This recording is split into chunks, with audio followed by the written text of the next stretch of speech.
দেখুন অফিসার, আপনি যদি আজকে আমার মাকে অ্যারেস্ট করতেন আমি হয়তো প্রতিবাদ করতাম। হ্যাঁ, মানে এই বিষয়ে বর্ষার সঙ্গে আমার মতের মিল হতো না।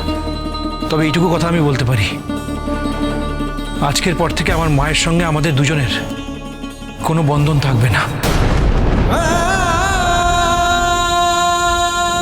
কারণ আমরা এতটাই বিচ্ছিন্ন হয়ে গেছি, আর সেটা হয়েছে আমার মায়ের আচরণের জন্যই।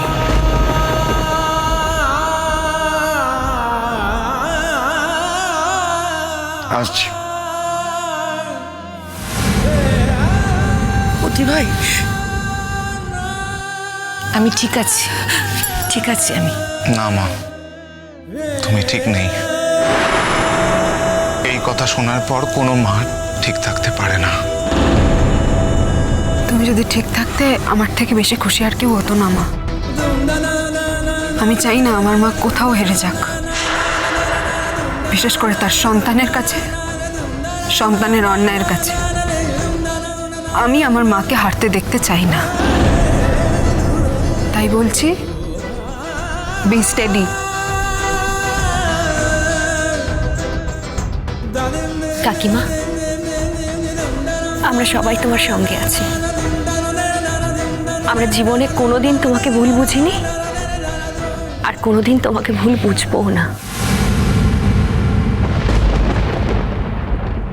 যেটাই হলো সেটা খুব খারাপ হলো,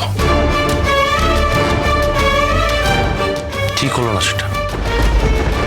আমি তো ভাবতেই পারছি না, আমাদের সামনেই তুমি বলছো যে আমার মেয়েটাকে কেন অ্যারেস্ট করা হচ্ছে না। কি রে বুবলাই, তোর ভালো লাগছে তো শুনতে? দেখো দিদিন, ওকে খেপিয়ে দিয়েছে, তাই ও বলেছে। আর মায়ের কি দরকার ছিল গায়ে হাত তোলার? ছেড়ে দিন না কাকিমা, এ নিয়ে অনেক কথা হয়ে গেছে, আর কথা বাড়াবেন না।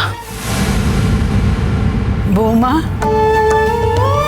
এই কথাটা জেনো, এখন থেকে তোমার মাত্র 2টো ছেলে মেয়ে।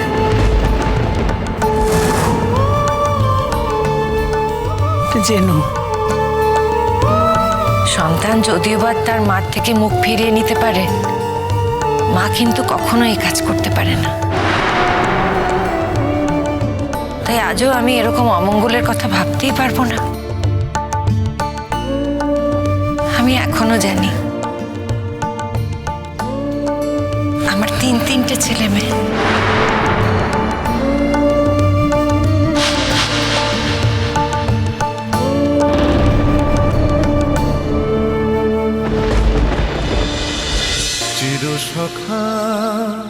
চিরসখা সোম থেকে রবি প্রতিদিন রাত 9টায় স্টার জলসায় ও জিও হটস্টারে।